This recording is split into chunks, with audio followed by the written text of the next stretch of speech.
Orlando, the Magic haven't made the playoffs since 2012. The team holds the second worst record in the league over that span, behind only, yes, the Sixers, who purposely tanked all those seasons away. But hey, have no fear, Magic fans. CEO Alex Martins has some good news for you. I mean, sort of. He told the Orlando Sentinel, quote, I certainly believe by 2030, you're reading that right, we will have won at least one championship. And I say at least, I firmly believe we're going to get there. And once you get there, you got the kind of team that hopefully can come back. So, shout out to 2030, eh? Really going out on a limb with that one. Take over, Zach. What is the point of this? 35-year-old Mario Hezonja is going to lead you to the 2030 championship? Like, what is the point of saying this? Any team could say this. Aaron Gordon by 2030 might, develop a jumper. I mean, Wow. I mean, no, I'm just saying. I mean, he's a great dunker. Yes. I need him to shoot the ball. Maybe by 2030, he has a lot of time to improve. Man. Look, man, if I'm a player on this team, I have high hopes. We're going to win a championship in the next. He said at least. He won. Look, they haven't won one. Winning one championship is hard. How about drop the at least? Okay, but we criticize. I'm gonna try to play devil's advocate here. We criticize when people talk up their team too much, right? Especially, damn, Golden State. There was like a little criticism for being over ambitious. 20 at least? 5 year span? I mean, I tried. I did everything I could. 30? So we just coming into training camp. I mean, our expectations the next 5 years, we ain't gonna be crap. we ain't compete for nothing. In all seriousness, how far away do you think the Magic are from being competitive for playoff position? Whoa. Eastern, to get the 8th seed in the Eastern Conference? Yeah. I mean, they could get it this year. Who cares? Okay. I mean, to get the 8th seed is like... just go get beat up by Cleveland? Oh, just to make the playoffs? Yeah, make the It's playoffs. easy. If you're a fan in Orlando, that would be nice. It'd be great. That's what they want to do. Right? Frank Vogel's a good coach. Yeah, but that roster, man, I actually think I can make that roster. But he did not say, I think we could get a couple of playoff appearances by 2030. He said a couple of titles. I can give you like 15 minutes. And in today's game, I would give you like 10 points. And he means it. You would need to pay him. What if they sent you to the D-League like Hezonja? The hell? They have 5 officials there now, so you'd be all good. I'll be like Boogie. I'll have so many times. All right, got to take a quick break. But first, here's our distant replay from this date in 2001. Oh, we got a Darius Miles sighting. Are you kidding me? Ooh. Bump the forehead. Y'all deep in the video book. Darius Miles. Didn't see this move a lot in New York, 330 right now, like 340. Ouch. Back with us because we're going to try to stay on this show longer than Luke Walton made it into the Lakers-Kings game last night. Yep, Walton ejected just 8 minutes into the festivities. Take a look. 4-3. Did you see the non-call? We got a technical on Luke Walton, and he is close to being tossed. They got to get him out of the official's way here. He might get tossed. DeMarcus wrapped up Julius, and then he's out. He's gone. Luke Walton, a lot of opinions on the referee's mother there. And by the way, I love how he takes off his jacket, right, as he leaves the court. How awesome is that? Now, here's why Walton was upset. Boogie Cousins tangles up Julius Randle, doesn't get called for it. It's not that, I mean... Yeah, well, when you're on a 7-game losing streak, right? These things get you upset. These two players, they also went at it the last time these teams met. So Randall said the fact that Walton stood up for him this time meant a tremendous amount to him.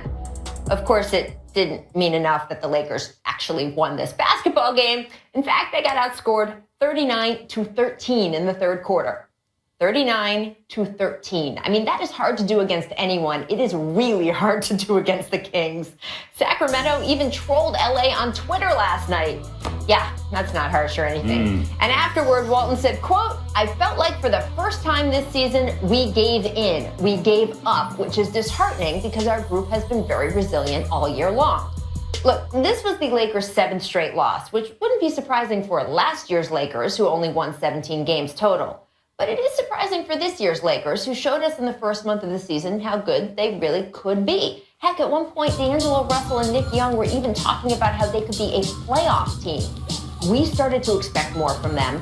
They started to expect more from themselves, which in turn feels like that might be the problem. When things started to fall apart, instead of treating it like an inevitable bump in the road for a young team, some of the Lakers have been acting like the sky is falling. They've been disconnected, easily frustrated, or, as we saw last night, sometimes just giving up entirely. Now, do I think Luke Walton can fix this? Yeah, the Lakers are on a road trip at the perfect time. Being forced to be together, to face each other, that's the best medicine for a losing streak. But it is something that needs fixing. Part of being a young team is learning how to handle losing so it doesn't snowball. And the Lakers clearly aren't there yet. Guys, I mean, what do you think? Tracy, are the Lakers who we thought they were at the beginning of the season, or are they who you thought they were all along? No, this, I think, what happened was D'Angelo Russell went out. In the beginning of the season, you had your whole team. They were healthy. You found some chemistry within your group. D'Angelo Russell missed a significant amount of time, and you kind of lost that. Like, you didn't have that rhythm. You had to replace him with other guys, and that same rhythm and the chemistry was just broken. Now, they lost a lot of steam here lately. They got to find some way to get that back, because I still believe they are that team that can be exciting, be in games, and compete every night. They don't have that right now. Again, we don't want that to have a snowball effect of what's going on right now.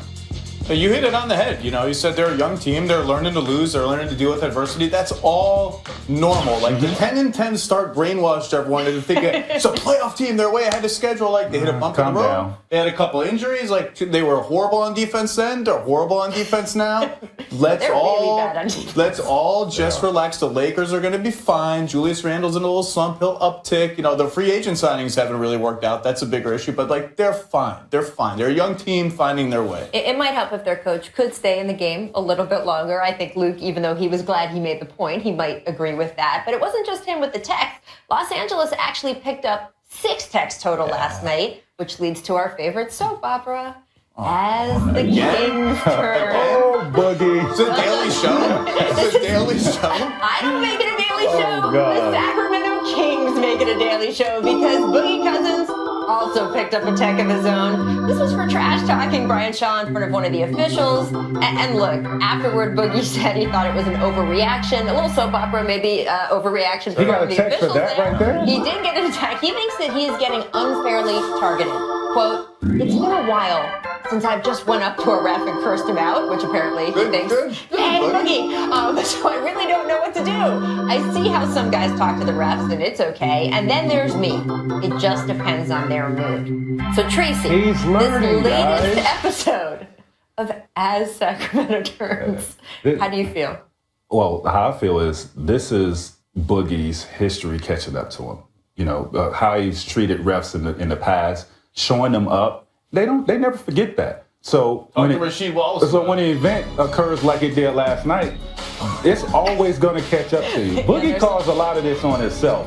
Now, he seems like he's learning from it. He said he went up to a ref and cursed. Actually cursed at them. You gave me a little award for that, right? He's learning. Brownie, cupcake. Yeah. Are there any other plot elements in this soap opera, or is it just the same one over and over again? Now let's stay in the same game because I got a bunch of them. The call that was on Randall, Boogie should have been called for a foul on that. Let's just be honest, and they let him get away with that. Yeah. I mean, look, I do have to point out this was his 9th tech of the season. That puts him on pace for 28 techs this season. Go for 30. We know, of course, she got many more than that back in the day, but back then there wasn't the penalty the league has now. Now, once you hit 16, you get suspended, and then you start getting suspended for every other tech after that. So if he actually did stay on pace, this 28 tech a season pace, you're talking about one of the teams in the NBA losing its inarguably best player for so many games. That can't happen. It can't continue this way. Something's got to give. It's not going to continue that way. He'll get up to 14, 15, and then he'll calm down a little bit, and he'll say, "Look, I can do it. See, I can do it." And we'll have this, curse anyone and then we'll have the same plot element again on As Sacramento Turns or whatever exactly. it's called. Bring the music back. No, just kidding. All right. Well, there may be more refs on the court to give Boogie those techs. You haven't factor that into your equation, Zach Lowe. The NBA is going to experiment in that direction, starting in the D League, where a handful of games will feature 4- and 5-person crews instead of the usual 3. The league says this is in an effort to, quote, collect data on how this would work. Come on, man. What's next, yo? Please tell me you're not riding with Look, I'm fine. It's the D-League. Try anything. Try 12-foot hoops. Try 6 on 6. I don't care. D-League, I don't care. You can implement four-pointers and 5-pointers in the D-League. 40-minute games, Don't whatever. bring this into our game. The court is already crowded with 3 refs and the 10 players out there. Come on, man. There's some feeling that things would get called more correctly, and that way players would What be the less hell we got frustrated. instant replay for? Well, but here's the thing. I agree with you. I don't know where these guys are going to stand. They're going to have different alignments. It's going to get crowded. But you can't, the instant replay, like all that stuff is next day stuff, like the flopping fines. Oh, next day, the technical that's upgraded to a flagrant 2, whatever, that's next day. They need in-game stuff, in-game penalties, instant penalties. I don't know what the numbers are, whether calls from officials are up or down this year. I will only say that from a feel eye test point, when you watch games, it feels like a lot of games are getting interrupted, that there isn't as much flow as you would like them to be. It is difficult to think of when adding another official is somehow going to improve that. But, you know, you do want accuracy. Over-officiating. So That's I don't what it'd be. know. Doc, I was at the Clippers game. You were at the Clippers game last night. You remember Doc Rivers said prior to the game, someone asked him about this. He goes, I liked it better when there were only 2 officials. I got away with a lot more. So I think some guys would like to see us As move a back player, in that I direction. agree. All right, let's move on to a game that's coming up tonight. Timberwolves Bulls, and you can see that right here on ESPN. It's got juice, baby. This is Coach Tom Thibodeau's return to face the team that fired him. But it's not exactly going to be a triumphant stroll through the doors now, is it? Despite having a roster stacked with young talent, Karl-Anthony Towns, Andrew Wiggins, the Wolves are on a 3-team tie for the worst record in the league at 6-18. And Zach, look, when the beginning they were having trouble at the start of the season, we were all like, hey, it takes time to gel, and they're young. Is there a point we're past the quarter mark? They are underachieving. We're past it, Tibbs has to take some responsibility. I think they're underachieving, right? But the expectations were wildly out of control. Their 3 top minutes guys are 21 years old. Like, you just don't win in the NBA with teams like this. Their bench stinks. We all knew their bench would stink. I will say, though, I do think it's disappointing. Like, Karl-Anthony Towns has not been any strides on defense. He might have even slid back. Like, he has a coach that's supposed to be an expert in that. Is it the coach's responsibility to connect more? It is the coach's responsibility because when Tibbs was in Chicago, that was the Bulls' identity. They were a tough defensive team. Now he has the personnel to be that type of team with these guys. The message is just not getting through with them. For whatever reason, something has to change. The message has to change. The philosophy has to change because it's not getting through to these guys. Brian Windhorst was saying that he's been hearing that now the Wolves are looking for more front court help. Have you been hearing that they're talking about roster adjustments, or that they just have to basically get it together within? I mean, they signed a bunch of front court players. Some of them don't even play. Like, Jordan Hill doesn't play. Cole Aldridge sometimes doesn't play. Like, they have all these big guys. I think they're going to look at point guard. You know what's missing? That's the long-term question. missing? Look at point guard. KG. A true veteran, a voice, not his game. I'm saying a voice to be on the bench, to be in the locker room with these guys. They're all 21, 22 years old. I agree with that. Well, they do say they missed that. That is sort of gets to the issue with Tibbs, right? We all know he is a great coach. Nobody's saying, oh gosh, they're not doing well with one of the best coaches in the NBA. Wouldn't want to hire one of those. It's more about, look, you're talking about a pretty significant age gap, generation gap, right? With a young team. One of the reasons we thought the Lakers got off to such a good start was because Luke Walton could relate to these guys in a way. I mean, Steve Kerr even thinks young and relates to his guys in sort of a younger way and a new generation kind of coach way. If they had that intermediary in KG, you can see the Tibbs method working if there was sort of a middleman there a little bit more. You need that. You need his voice. You don't need to just hear your coach's voice because that message might not be getting through to the guys. So whereas a KG can be in there around these guys and they respect his voice more than they will the coach. I mean, it's crazy to say, but it is. Well, to quote Rick Pitino and by proxy, Amin Al-Hassan, KG's not walking through that door anytime soon, so we'll see what happens.